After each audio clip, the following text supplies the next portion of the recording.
Fala, futuros doutores, futuras doutoras, galera padrão ouro, Team Cérebro, tudo bem? Chegando aqui para mais um plantão no Souza Aguiar. Vamos ver o que a gente tem hoje interessante. Estou chegando aqui, são 7h45 da manhã. Espero que tenham casos legais pra gente comentar hoje, beleza? Então, sem mais enrolação, chama que vem, bora! Fala, futuros doutores, futuras doutoras, estou aqui no CTI. Hoje teve vários casos interessantes aqui, mas separei aqui um caso para falar para vocês de um AVC hemorrágico, né? AVE hemorrágico.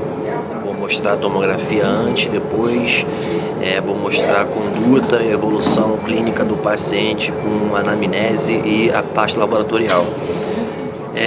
Vou fazer só um caso hoje, porque senão vai ficar muita coisa. Então, para não ficar muito maçante, eu escolhi hoje o AVE, acidente vascular encefálico do tipo hemorrágico, beleza? Então, segura aí que lá vem. Bom, futuros doutores, futuras doutoras, estou em casa já. Vamos agora destrinchar o caso que eu falei para vocês de um acidente vascular encefálico do tipo hemorrágico, AVE hemorrágico. Só para esclarecer, talvez o termo mais comum, né, mais famoso, seja AVC. Mas a nomenclatura correta é AVE, acidente vascular encefálico. Por quê? O encéfalo, gente, é toda a massa nervosa presente na nossa caixa craniana. Ou seja, cérebro, tronco encefálico, que fica na base do cérebro, e o cerebelo. E o acidente vascular pode acontecer em qualquer uma dessas três partes. Por isso que a nomenclatura correta é acidente vascular encefálico. Se for no cérebro, aí você pode chamar de acidente vascular cerebral, beleza? Existem dois tipos de acidente vascular. O isquêmico, que acontece quando uma arteríola, uma artéria, um capilar é ocluído, ou por gordura, aterosclerose, ou por um trombo, ou por um êmbolo. E aí, o tecido neural que está depois da oclusão não vai receber sangue, entrando em um processo de isquemia e posteriormente necrose. Esse acidente vascular é disparado o mais comum. Ele acontece em média em 85% dos casos de acidente vascular. Os outros 15% são os acidentes vasculares do tipo hemorrágico, que pode acontecer ou por um rompimento do vaso espontâneo devido a uma hipertensão, ou por uma má formação arteriovenosa, como no caso de um aneurisma. O nosso caso de hoje, o paciente não tem aneurisma, então foi previamente uma hipertensão que levou esse paciente a ter aí um acidente vascular do tipo hemorrágico. Então eu vou soltar aqui uma imagem, só para a gente ter uma noção de comparação do acidente vascular isquêmico e acidente vascular hemorrágico. Vou soltar aqui, ó. A gente consegue ver que o acidente vascular isquêmico, né, ele tem lá um coágulo bloqueando o fluxo sanguíneo e a região que está depois cinzenta é que está entrando em isquemia e necrose. Já no acidente vascular hemorrágico, do outro lado, ó, você consegue ver bem, a gente tem um rompimento do vaso e um extravasamento do sangue. Esse extravasamento do sangue ele vai gerar edema, ele vai gerar uma inflamação e também vai gerar posteriormente um coágulo, o que também evita que aquele tecido receba nutrientes de modo satisfatório, o que também vai levar aí a uma necrose tecidual. Deixa eu colocar aqui mais uma imagem para a gente esclarecer bem esses dois tipos de acidente vascular. Olha lá de novo, acidente vascular isquêmico, nesse lado aqui, ó, fluxo interrompido, e acidente vascular hemorrágico, rompimento de um vaso sanguíneo, arteríola, capilar, beleza? Outra coisa interessante é o seguinte, ó, na tomografia de um acidente vascular isquêmico, vou soltar aqui rápido, a área cerebral que está isquemiada fica mais escura do que a região normal, então perceba aqui na imagem, tá? Agora, num acidente vascular hemorrágico, vou soltar aqui na tela toda. Olha, o coágulo sanguíneo, a hemorragia, provoca a região mais branca na tomografia computadorizada de crânio. Então, acidente vascular hemorrágico, você vai ver uma região mais branca do que o resto do cérebro, beleza? Show! Agora, vamos falar aqui um pouco mais do paciente. Ó, vou colocar aqui na imagem o paciente dando entrada no SER Centro, tá? Que é um centro de triagem dos pacientes. Então, olha lá, ó. AVC, interrogaram. Hemiplegia à esquerda mais disartria. O que é isso? Ele tinha uma paralisia total do lado esquerdo e não conseguia falar direito. Raio-x de tórax sem alteração. Paciente sem comorbidade, ou seja, sem outras doenças dignas de nota. Ventilando em ar ambiente. E não tinha nada em relação a bomba infusora sem fazer nada. Aí, olha só. Ao exame, hemodinamicamente estável, respirando normal em ar ambiente, hipocorado, hidratado, blá blá blá. Aí, olha só, tomografia de crânio evidenciou um hematoma lobar cortical direito. Solicito a gentileza de sua avaliação e conduta para neurocirurgia.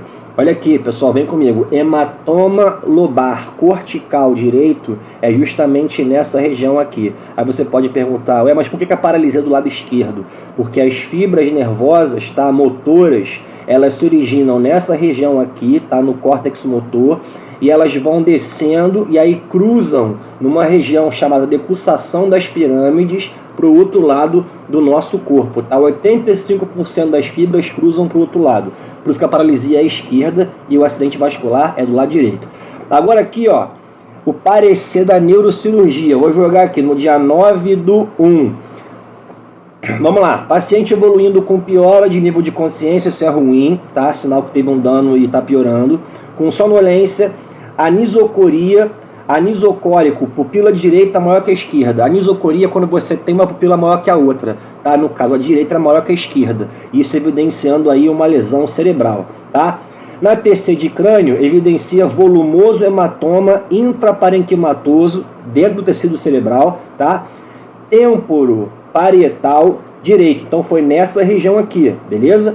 De mais ou menos 80 ml com desvio de, eu acho que isso aqui é um 4 centímetros de linha média. Então desviou a linha média para a esquerda. O acidente vascular é aqui, o edema desse lado empurra o resto do cérebro para lá, beleza?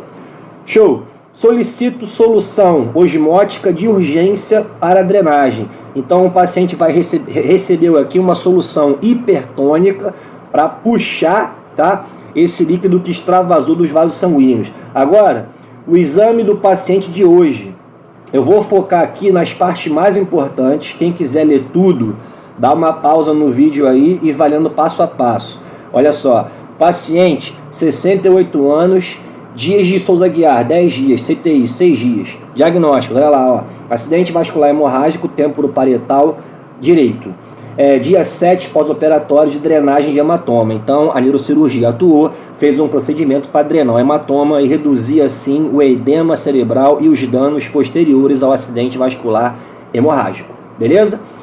Bom, acesso venoso, ó, veia subclávia direita, um acesso venoso profundo, tá, de 3 dias já rolando. Quando um paciente tem um acidente vascular, é importante você ter a medida da pressão arterial bem confiável. Então aquele manguito, o esfigmomamômetro, não é tão confiável assim. Por isso que é feita uma medida invasiva. Coloca-se um catéter dentro da artéria do cara, do paciente, tá? Para medir de modo mais confiável e fidedigno. Então lá, nesse caso colocaram, ó, PAM, pressão arterial invasiva, artéria femoral direita, tempo 8 dias. O paciente, como estava bem evoluindo mal, foi entubado. Tá, ventilação mecânica 8 dias, tubo orotraqueal da boca para a traqueia durante 8 dias. Beleza.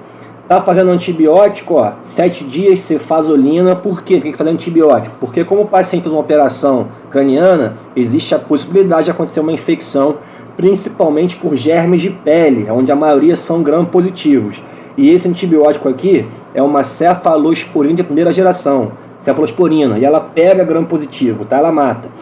Aqui, ó, não vou pular, tá? Só vou comentar aqui o seguinte, ó, balanço hídrico do paciente está positivo, ele está ganhando mais líquido do que perdendo. Por que isso? Porque isso é importante para evitar uma das piores sequelas do acidente vascular hemorrágico. São duas, tá? Uma é o ressangramento e a outra é o vasoespasmo. O vaso que rompeu pode ficar fazendo uma vasoconstrição e levar a uma nova isquemia cerebral.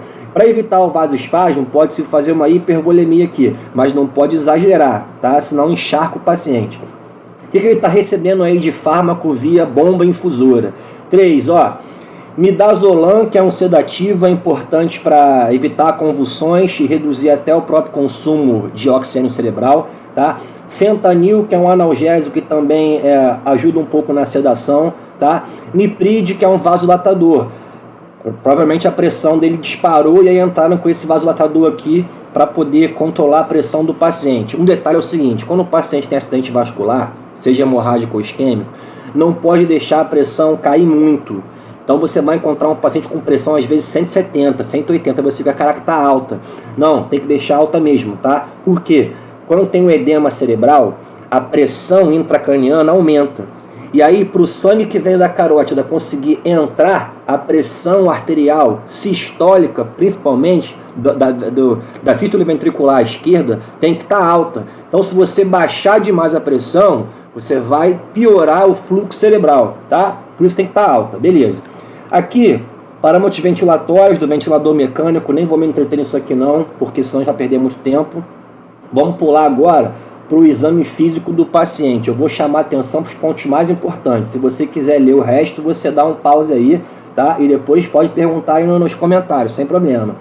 O que tem de importante aqui? Exame físico, ectoscopia. Aqui é importante. Aparelho respiratório. Murmúrio vesicular universalmente audível, sem ruído adventício, ou seja, o som do pulmão está normal? Resposta: não. Tá, o que ele tem? Roncos, eita ferro, esparsos, deve ser isso. Então tem roncos em várias partes do pulmão. Então ou o paciente está encharcando com muito líquido, ou então ele tem ali um processo infeccioso acontecendo. Aí você pergunta: pô Bruno, como é que eu vou saber se tem infecção se o paciente está encharcando com muito líquido? Tem que ver se ele tem leucócito em alta. Se ele tiver leucócito em alta, é um sinal de infecção. Como que ele pegou essa infecção pulmonar? Bom, isso pode ser uma pneumonia associada à ventilação mecânica. Ele está 8 dias com ventilação mecânica. Então, às vezes, as bactérias elas vão trafegando pelo tubo orotraqueal e vão da boca até o pulmão. Então, isso é muito comum em CTI, tá?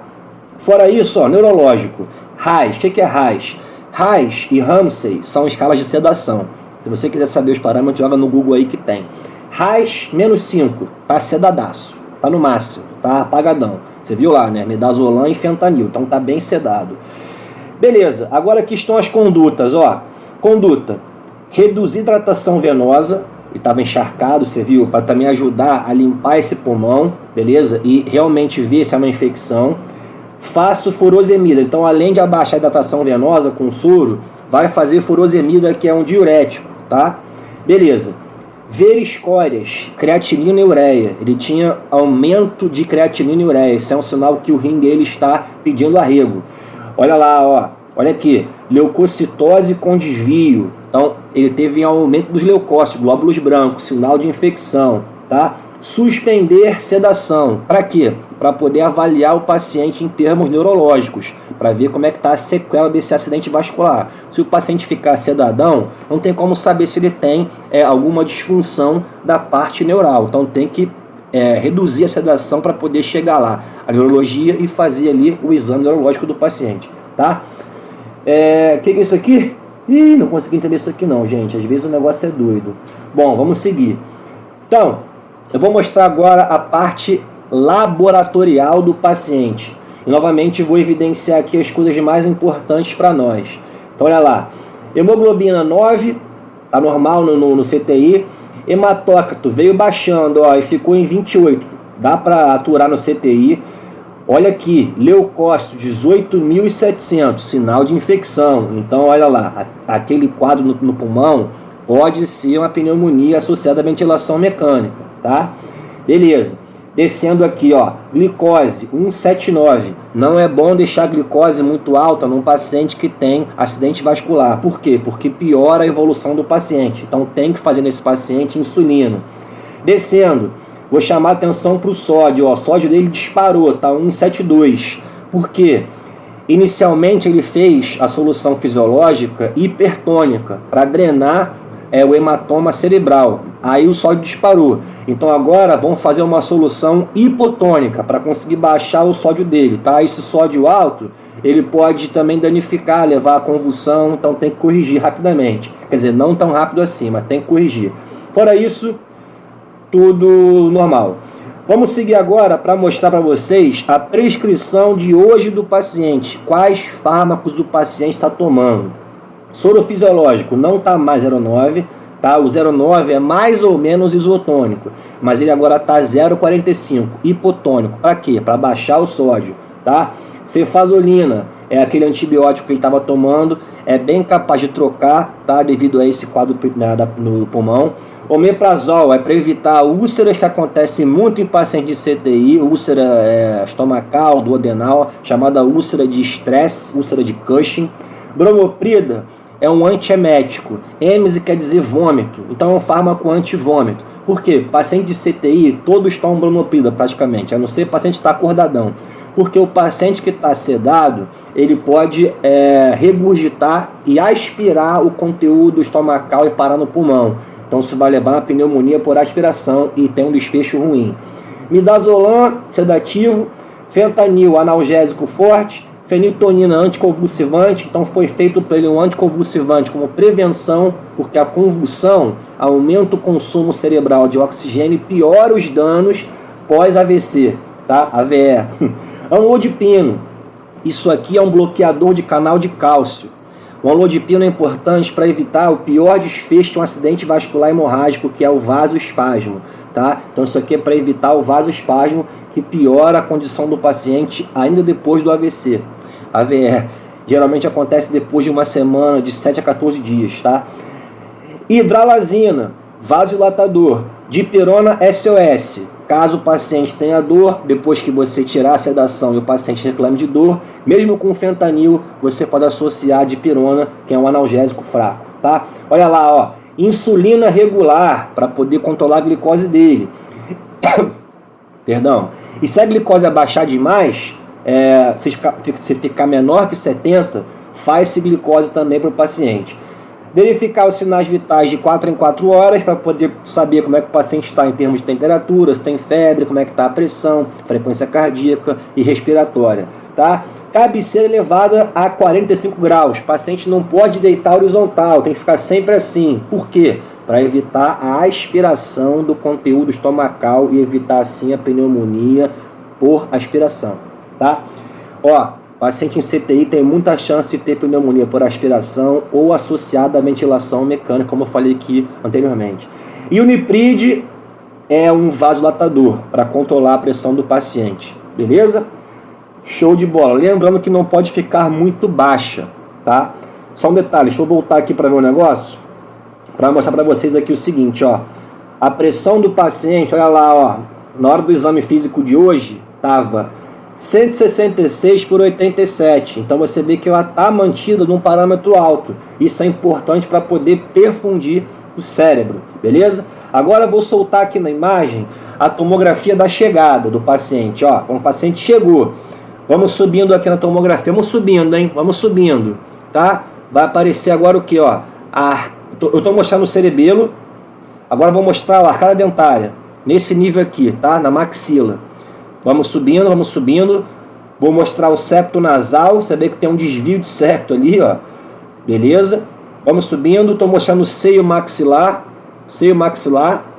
Agora mostrando o seio esfenoidal e depois mostrando o final do tronco cefálico. Vamos subindo. Repara só, gente, a assimetria dos dois lados do cérebro. O hematoma está do seu lado esquerdo, aquele brancão ali, ó. No caso do paciente é o lado direito. Você lembra que na imagem da tomografia, o lado esquerdo do paciente, na imagem, é o lado direito. Olha o tamanho do hematoma. Essa região branca é tudo sangue extravasado quando o paciente chegou. Repara como empurrou a linha média para a direita. Aliás, no caso do paciente, é a esquerda dele, tá? Perceba como está assimétrico, beleza? Vamos subindo. E aí, fechamos? Beleza. Agora, eu vou soltar a imagem da TC pós-procedimentos.